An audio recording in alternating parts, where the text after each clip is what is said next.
አንዳንድ ጊዜ አይናችን የሚያየው ውበት ልባችን ሊገነዘበው የማይችለውን አደጋ ይሸፍናል። በሸሪ ሆርማን የተመራውና በማዮርካ የባህር ዳርቻዎች ላይ የተቀረጸው ፌል ፎር ሚ ተመልካቹን በስሜት ማዕበል ውስጥ የከተተ ማራኪ የፍቅርና የወንጀል ትርኢቶችን ያካተተ አስገራሚ የፍቅር ፊልም ነው። ታሪካችን የሚጀምረው ሊሊ በተባለች ጀርመናዊት የሂሳብ ተቆጣጣሪ ነው። ሊሊ በስራዋ ጥንቁቅ፣ ለሕግና ለስርዓት የምትገዛ ሴት ናት። ይሁን እንጂ የዕለት ተዕለት የቢሮ ሕይወቷን ገታ አድርጋ ውብ ወደ ሆነችውና በሜዲትራኒያን ባህር እንደ ዕንቁ ወደምትወደደው ማጆሪካ ደሴት ትጓዛለች። የጉዞ ዓላማዋ ሌላ ሳይሆን የምትወዳትን ታናሽ እህቷን ቫሊን ለመጠየቅ ነው። ነገር ግን ሊሊ ማጆርካን እንደረገጠች የጠበቃት ነገር ከአያቷ ጋር መጫወትና መዝናናት ብቻ አልነበረም። ገና ከመድረሷ አንድ እጅግ አስደንጋጭና ያልተጠበቀ ዜና ይደርሳታል። በነፃነትና በስሜት የምትመራው እህቷ ቫሊ ማኑ ከተባለ መንፈሳዊ ወጣት ጋር መታጨቷን ትነግራታለች።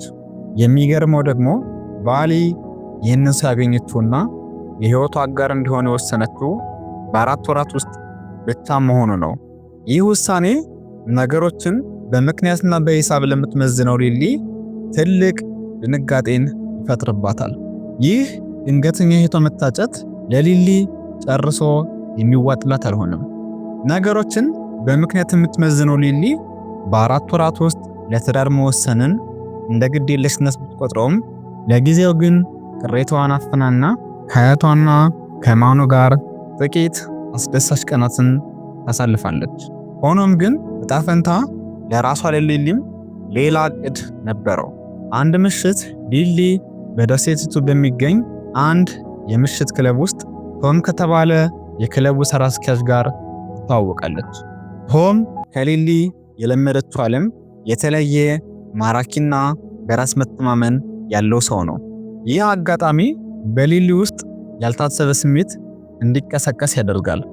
ብዙም ሳይቆይ በቀዝቃዛው ሊሊና በቶም መካከል የፍቅር ብልጭታ ይታያል። ነገር ግን ታሪኩ በዚህ ብቻ አያበቃም። ቀናት እያለፉ ሲሄዱ ሊሊ ሌላ ምስጢር ትደርስበታለች። እህቷ ቫሊና ጦኛዋ ማኑ የማኑን አጎት የሆነውን አንድ እጅግ ውብ ቪላ ለመግዛት ማቀዳቸውን ትረዳለች። ግዢውንም የሚፈጽሙት ክፍያውን በተወሰነ ጊዜ በሚከፈል የክፍያ ስምምነት እንደሆነ ስታውቅ ነገሩ ይበልጥ የሊሊን ጥንቁቅ አእምሮ ይፈታተነዋል። ሊሊም ወደ ጥልቁ ምስጢር መግባት የጀመረችው እዚህ ጋር ነው። እህቷ ቫሊ ለቪላው ግዢ የሚሆን የ40,000 ዩሮ ቅድመ ክፍያ ቀድማ መክፈሏን ደረሰችበት። ይሁን እንጂ ይህ ገንዘብ ተራ ገንዘብ አልነበረም። እናታቸው ለሊሊ የዩኒቨርሲቲ ትምህርት መማሪያ ብላ በብዙ ድካም ያከማቸቻቸው የቁጠባ ገንዘብ ነበር። ቫሊ ግን ከማኑ ጋር በዛው ግዙፍ ቪላ ውስጥ ደስተኛ ህይወት ለመመስረት ባላት ከፍተኛ ጉጉት የነገዋ የትምህርት ዋስትና አልታያትም ነበር። አሁንም ቢሆን የቀረበው የቪላው ዋጋ እጅግ ከፍተኛ በመሆኑ ቫሊ ለሊሊ አንድ አስደንጋጭ ሐሳብ አቀረበችላት። ይኸውም ከእናታቸው በወርስ ያገኙትን የባህር ዳርቻ መሬት መሸጥ የሚል ነበር። ሊሊም ይህንን ስትሰማ በድንጋጤ ትዋለች። በጭራሽ በማለት ጥያቄውን ውድቅ አደረገችው። ምክንያቱም ያ መሬት ከእናታቸው የተረፋቸው ብቸኛ መታሰቢያና ውርስ ነው። ነገር ግን ቫሊ በቀላሉ ተስፋ አልቆረጠችም። ይህ መሬት ምንም ዋጋ የለውም፣ ዝም ብሎ የተቀመጠ ነው በማለት በሊሊ ላይ ከፍተኛ ጫና መፍጠር ጀመረች። የራሷን ድርሻም መሸጥ እንደምትፈልግና ሊሊም በሰነዶቹ ላይ እንድትፈርምላት ሌት ተቀን ወተወተቻት። በመጨረሻም ሊሊ በእህቷ ማለቂያ በሌለው ግፊትና ውትወታ ተሸንፋ ያንን ውድ መታሰቢያቸውን ለመሸጥ በፊርማዋ ተስማማች። ታሪኩ ወደ አስደንጋጭ ምዕራፍ የሚሸጋገረው እህትማማቾቹ ከከተማ ወደ ቤታቸው በመመለስ ላይ ሳሉ ነው። አንዲት እንግዳ ሴት በድንገት ከፊታቸው ትቆማለች። ራሷንም የማኑ የቀድሞ ፍቅረኛ እንደሆነች አስተዋውቃለች። ሴትየዋ ማኑ ውሸታም ነው ተጠንቀቁት ስትል ብታስጠነቅቃቸውም ፍቅር ያወራት ቫሊ ግን ቃሏን ለማመን ፈቃደኛ አልሆነችም። እህቷ ሊሊ ግን በነገሩ መጠራጠር ጀመረች። ሊሊ ግራ በመጋባት ውስጥ ሆና የልቧን ለቶም ታማክረዋለች። የእናቴን ርስት ልሽጠው ወይንስ አይሆን በማለት ስታማክረው ቶም ግን ያልተጠበቀ ምላሽ ሰጣት። መሬቱ ምንም ዋጋ የለውም ብትሸጪው ይሻላል በማለት እንድትሸጠው ይገፋፋታል። ነገር ግን እውነቱ ሌላ ነበር። ሊሊ የማኑን የቀድሞ ፍቅረኛ በድጋሚ ለብቻዋ ስታገኝ ሴትየዋ ዘገምተኛውን እውነት አፈረጠችው። ማኑ ሴቶችን በማታለልና ንብረታቸውን በመቀማት የሚታወቅ አጭበርባሪ መሆኑን ገለጠችላት። ሊሊም ይህንን በድንጋጤ ለእህቷ ብትነግራትም እኔና እሱን ሊለያዩን ነው በሚልልህ አሁንም አልሰማም አለች።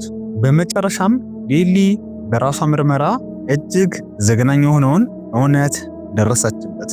በምሽት ክለብ ያገኘችውና ልቧን የሰጠችው ቶም ከማኑ ጋር በመመሳጠር የዚህ ሴራ ዋና ተዋናይ መሆኑን ደረሰችበት።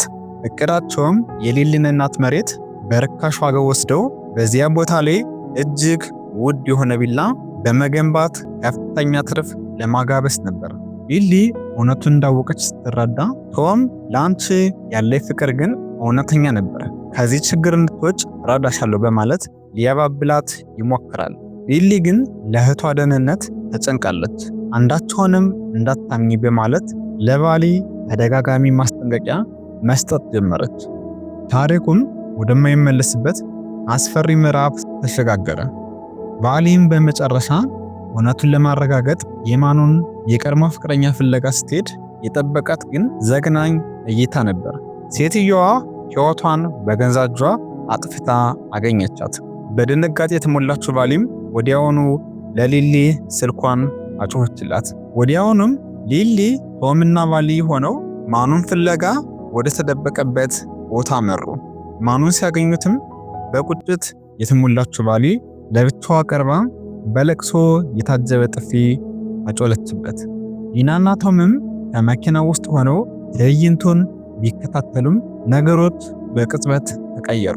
ማኑ በድንገት ቫሊን አግቶ በመኪናው ብስ አለ። ቶምና ሊሊ በፍርሃት ተውጠው ፍለጋቸውን ቀጠሉ። በመጨረሻም ቶም የማኑን መደበቂያ ደረሰበት። ማኑን ፍቅረኛውን ቫሊን ከአጎቱ ሚስት ቤት ወስዷት ነበር። ነገር ግን ይህ ሁሉ ትዕይንት ሊሊን ወደ ወጥመድ ለማስገባት የታቀደ ሴራ ነበር። ሊሊም እህቷን ለማዳን እዚያው በደረሰችበት ጊዜ ማኑ ሽጉጡን በቫሊ ራስ ላይ ደግኖ አስፈራራት።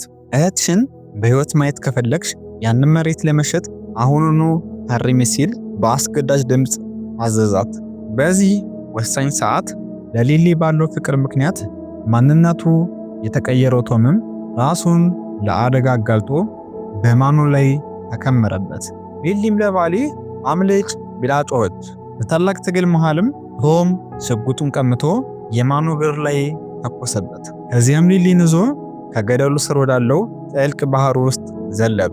ቫሊም በጊዜው ለፖሊስ በማሳወቋ የህግ አስከባሪዎች ደርሰው ማኑንና መላው የሴራው ተባባሪዎችን በቁጥጥር ስር አዋሏቸው።